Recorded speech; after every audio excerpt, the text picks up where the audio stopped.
கேள்வி ஒன்றாக இருந்தாலும் பதில் எப்படியா இருக்கும், ஆளுக்கு ஏற்ற மாதிரி மாறுபடும். நேரில் வந்துட்டால் என்ன பண்ணிடலாம், எல்லா கேள்வியும் கேட்டு தெளிவாக.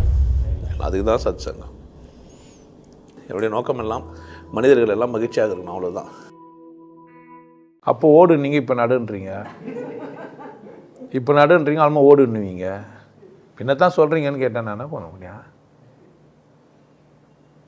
லிஃப்ட்டில் 8 பேர் ஓடலாம், லிஃப்ட்டு போயிட்டு போகுது, என்ன பண்ணலாம், ஓடலாம். ஓடி போய் என்ன பண்ணா, லிஃப்ட்டில் ஏறி என்ன பண்ணணும், நின்றுக்கணுமா ஓடணுமா?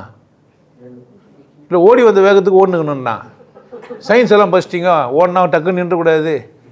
ஓ, பஸ்ஸுலேருந்து இறங்கினாக்கா பஸ்ஸில் நிற்கக்கூடாது, ஊந்துருவீங்க. படிச்சிங்களா இல்லையா?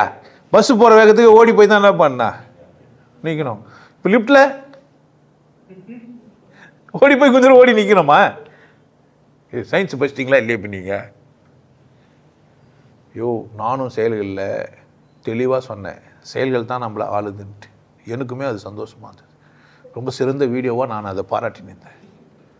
இப்போ என்ன சொல்கிற தெரியுமா, விருப்பத் தேர்வு இருக்குதுன்ற செயல்கள் என்ன ஆட்டிப்படிதுன்னா எனக்கு அப்புறம் விருப்பத் தேர்வு இருக்குன்னு கேட்குறான். பயங்கர பில்லியட்டு தானே, உண்மையும் கூட மாதிரி இல்லை. 4 செயல் இருக்குதுன்னா என்ன பண்ணோம், 4 செயல் கூப்பிடுது.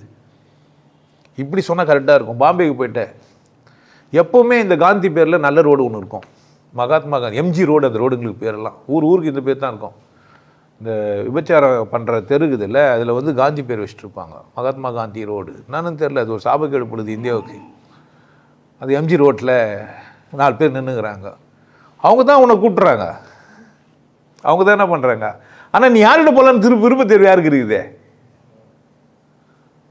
இப்போ நானும் செயல்கள்னாக்கா விபச்சார வீட்டில் நடக்கிற மாதிரி, விபச்சாரிங்க தான் உன்னை தேர்ந்தெடுத்தாங்க, எல்லோரும் தேர்ந்தெடுத்துட்டாங்க. ஆனால் உனக்கு ஒன்று 4 பேர் தேர்ந்தெடுத்தா உனக்கு என்ன இருக்குதுப்பா? 4 பேரில் யாரும் தேர்ந்தெடுக்கலாம், 4 பேர் தாண்டிலாம் உன்னால் தேர்ந்தெடுக்க முடியாது.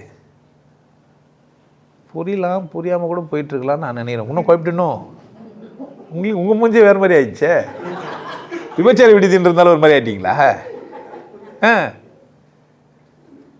தப்பாக சொல்லிட்டணும்.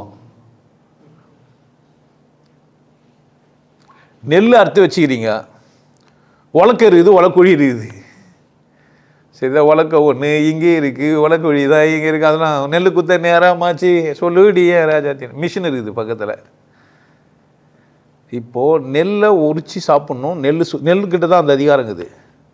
நீங்கள் நெல் என்ன பண்ண முடியாது, சாப்பிட முடியாது. நெல் என்ன தான் பண்ணி ஆகணும்னா உரிச்சு ஆகணும். ஆனால் ஆப்ஷன் 2 இருக்குது, ஒன்று உலக்க, ஒன்று மிஷினு. அப்போ அந்த தேர்ந்தெடுக்கிற உரிமை இருக்குது தானே, அதை தான் நான் சொல்ல வரேன். ஆனால் நெல் என்ன தான் பண்ணி ஆகுனா உரிச்சு தான். நீ செயல் செய்யாமல் இருக்க முடியாது, செயல் செய்யக்கூடாதுனாலும் இருக்காது. பட் நான் செயல் செய்ய மாட்டேன்னு அதில் சொல்லி வச்சுக்கிறேன் நான், ஆப்ஷன் இருக்குதுன்ட்டு. நானும் செயல்களில் நான் தான் திரும்ப போய் பார்க்கணும் பொழுது, நம்ம ஒரு தப்பாக சொல்லட்டுமான்ட்டு. நல்ல வேலை ஞாபகத்தில் இருக்குது, இல்லைன்னா என்ன ஆயிருக்கான். எப்போவுமே விருப்பத் தேர்வு நமக்கு இருக்குது. அதனால தான் சோம்பேறியாகவும் முட்டாளாகவும் இருக்கணும். ஒருத்தையாக சோம்பேறியாக முட்டாளாகிறான், விருப்பத் தேர்வு இருக்குது. கட்டாயம் என்ன பண்ணுவோம், நம்ம அடிமைகளாக இருந்தால் என்ன பண்ணுவோம், நம்மளாம் அடிமைகள், ஒன்றும் செய்ய முடியாது. என்ன செய்ய முடியும், காலையில் ஏந்துக்கிறேன்னா என்ன பண்ணுவாங்க, ஒன்றும் நீ அடிமை தான்னா சில கோயிலெலாம் இருக்குது, சில வேலைங்கள்லாம் இருக்குது. கம்பெனியில் போய் சேர்ந்துரு, 7 மணிக்கு காலை அடிக்கணும்னா என்ன பண்ணினா நீ, வேறு என்ன செய்ய முடியும். இல்லை நான் 8:30 மணி தான் அடிப்பேன், இல்லை சாயந்தரம் 7 மணிக்கு வந்து அடிச்சுட்டு போகிறேன் நம்ம சொல்ல முடியும். ஒரு வேலை செய்ய சொன்னால் என்ன பண்ணியா ஒன்று நீ, அப்போல்லாம் என்ன தான் பண்ணுகிற, செயல் தானே ஒன்று ஆட்டுப்படிக்குது. ஆனால் விருப்பம் இருக்குது, விருப்பம் இருக்குதுன்னா செயலாக செய்யாமல் இருக்கலாம், பண்ணலாம். ஆனால் உனக்கு வாய்ப்பு இருக்குதுன்னு அதில் சொல்லி வச்சுக்கிறோம். அவர் மூசா பார்க்கல போல, ஏன்னா பிட்டு வச்சு பார்த்துட்டு என்னென்ன வந்துடுவாங்க பொழுது. அதில் ஒரு பிட்டு ஒரு பிட்டு வச்சுக்கிறாங்க. எவ்வளோ பெரிய ஞானி பார்த்துங்கிறான்னு நினைக்கிறேன் வீடியோவை. சார் நான் அந்தளவுக்கு திறமைசாலி இல்லைங்க. ஆமாம், எல்லா வீடியோ கோத்தா பேசணுங்க முடியும். அப்போ நான் அதை பேசினேங்க, இப்போ இப்படி பேசணுங்க அப்படின்னு சொல்ல முடியாது. ஓடும்போது ஓடி நிற்கும்போது நில்லு, அப்படி தானே. நான் 2 தான் சொல்லுவேன். என்கிட்டயே கூட இருக்கிறவங்களே அப்படி தான் சமயத்தில் நீங்கள் தான் சொன்னீங்கன்றாங்க. நான் அப்படி திருத்துன்னு முடிப்பேன். எப்படா சொன்னேன், எதனா சொன்னேன், நீங்கள் தான் அப்போ சொன்னீங்க, புளியமரத்தை நீங்கள் தான் உங்களுக்கு சொன்னீங்கன்றவானுங்க. புளியமரம் 10 தான் பார்க்க சொன்னேன், அவன் அந்த நேரம் பார்த்து அடிப்பான். நம்ம கன்ஃபியூஸ் ஆகிடுவோம். சொல்லியிருப்போம் பொழுது நம்மளே ஏமாத்து தந்துடும். தெரியுதா யார ஏன் கன்ஃபியூஸ் பண்ணிடுறீங்க? நான் தெளிவாக தானே சொல்லிடுறேன். நானும் செயல்களில் என்ன சொல்ல வரேன், செயல்கள் உன்னை ஆளுமைப்படுத்துகிறது, அது தீர்மானிச்சிருக்குது, அது முடிவாயிருக்குது.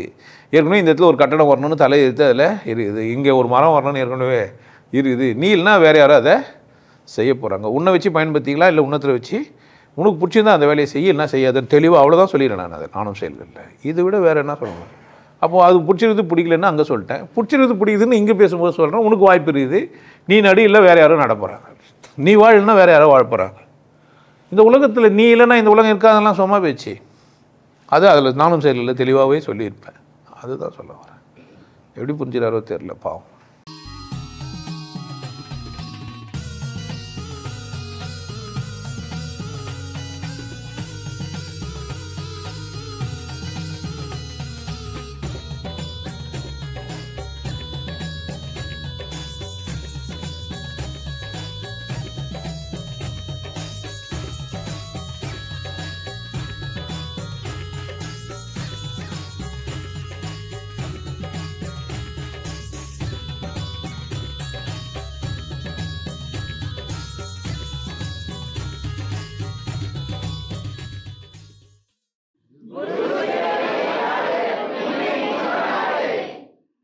நல்லா இருங்க, சிறப்பாக இருங்க, கொண்டாட்டமாக இருங்க.